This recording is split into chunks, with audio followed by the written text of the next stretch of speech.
है वो जो आपका सोचने का नजरिया बदल दे।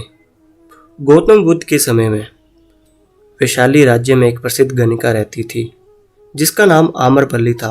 वह बहुत ही सुंदर थी और उसे नगर वधु घोषित किया गया था, यानी पूरे शहर की पत्नी।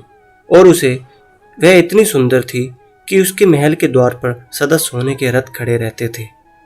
यहाँ तक कि महान राजाओं को भी उससे मिलने के लिए इंतजार करना पड़ता था।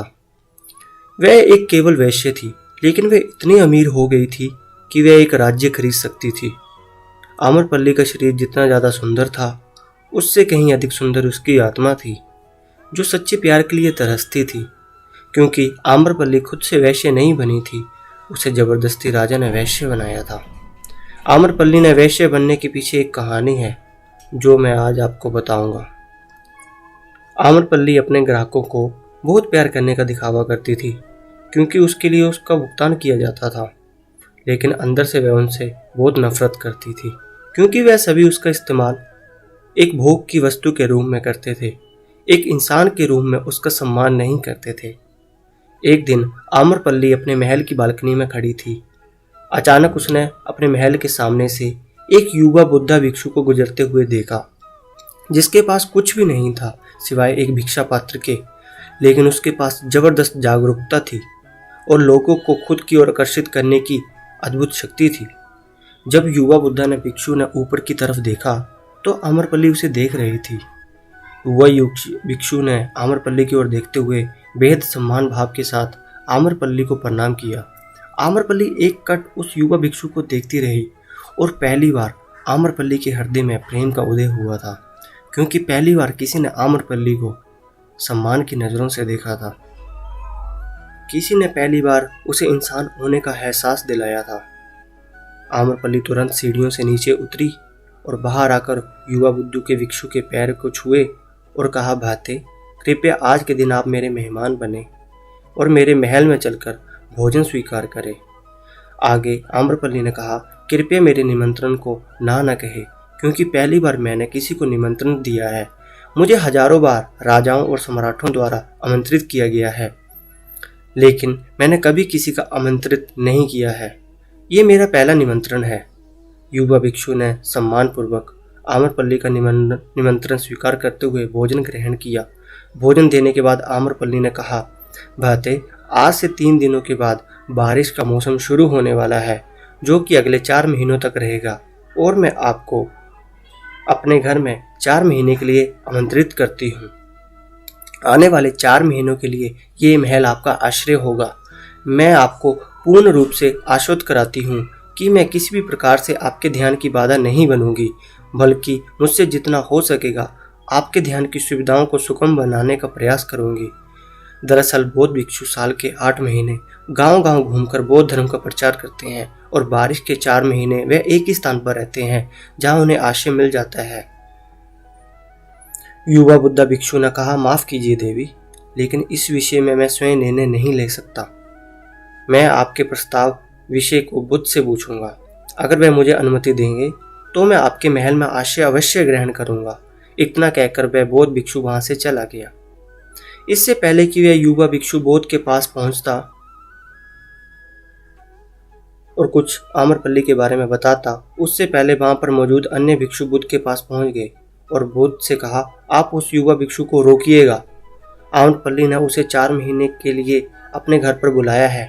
आम्रपल्ली एक वेश्य है और एक भिक्षु एक वेश्य के घर में 4 महीने रहे, ये सही नहीं है। इससे हमारे संघ में गलत संदेश जाएगा। बुद्ध ने कहा, कृपया आप लोग शांत हो जाएं और उस भिक्षु के आने की प्रतीक्षा करें। थोड़ी देर बाद युवा भिक्षु बुद्ध के पास आया, बुद्ध के पैर छुए और उन्हें पूरी कहानी सुनाते हुए कहा, बुद्ध, नगर की एक आम्रपल्ली नाम की महिला ने मुझे बारिश के 4 महीने अपने घर पर रहने के लिए आमंत्रित किया है। मैंने उसके निमंत्रण का अभी कोई जवाब नहीं दिया है। मैंने उससे कहा है कि अगर आप मुझे उसके घर रहने की आज्ञा देंगे तभी मैं उसके घर पर रहने के लिए आऊँगा। अतः बुद्ध, आप जो कहेंगे मैं वही करूँगा। उस युवा भिक्षु ने आम्रपल्ली के विषय में वैश्य शब्द का प्रयोग ना करते हुए केवल एक महिला शब्द का प्रयोग किया। बुद्ध ने उस युवा भिक्षु की आंखों में देखा और कहा, तुम रह सकते हो। तभी अचानक बूढ़ा भिक्षु खड़ा हुआ और बोला, कि बुद्ध ये सही नहीं है। ये युवा भिक्षु एक सच्चाई छुपा रहा है। इसका कहना है कि आम्रपल्ली नाम की महिला ने अपने घर रहने के लिए इसे आमंत्रित किया है, लेकिन वह एक महिला नहीं, वह एक वेश्या है। बुद्ध ने कहा, मैं जानता हूँ, और क्योंकि इसने वेश्या शब्द का प्रयोग नहीं किया है, इसका अर्थ है इसके मन में उसके लिए सम्मान का भाव है, इसलिए मैं इसको वहाँ रहने की अनुमति दे रहा हूँ। वहाँ मौजूद हजारों भिक्षुओं को विश्वास नहीं हो रहा था कि बुद्ध ने एक युवा भिक्षु को एक वेश्या के घर रहने की अनुमति दे दी है। अगले 3 दिनों के बाद वह युवा भिक्षु आम्रपल्ली के घर रहने के लिए चला गया। उसके जाते ही वहाँ पर उपस्थित अन्य भिक्षु उसके विषय में तरह तरह की बातें बनाने लगे।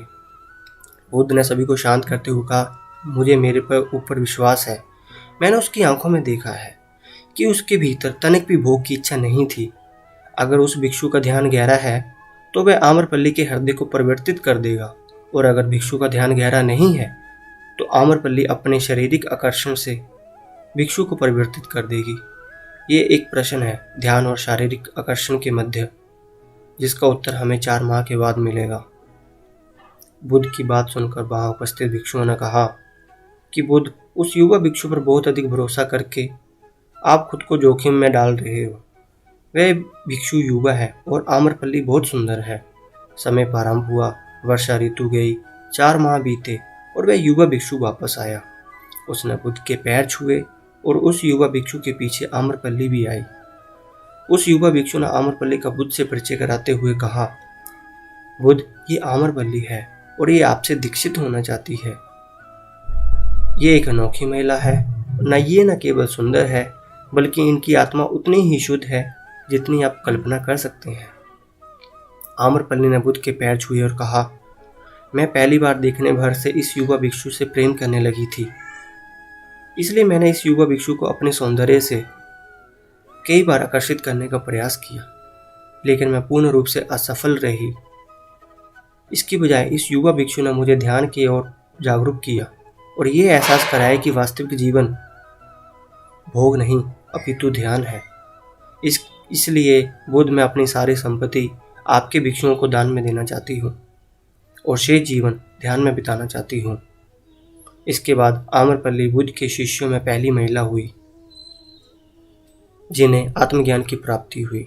बुद्ध ने अपने पथ के सभी शिष्यों से कहा, यदि तुम वेश्याओं की संगति से डरते हो तो वह डर उस वेश्या से कोई लेना देना नहीं रखता, बल्कि वह डर तुम्हारे बेसुध मन की उपज है, क्योंकि तुमने अपनी कामुकता को दबा दिया है और कामुक ऊर्जा को दबाया नहीं जा सकता। इसे केवल रूपांतरित किया जा सकता है। अगर आपको हमारी ये कहानी अच्छी लगी हो तो आप हमारे चैनल लाइफ इंस्पिरेशन को सब्सक्राइब कर सकते हैं, ताकि इसी प्रकार की अच्छी अच्छी कहानियाँ मैं आपके सामने रख सकूं। धन्यवाद।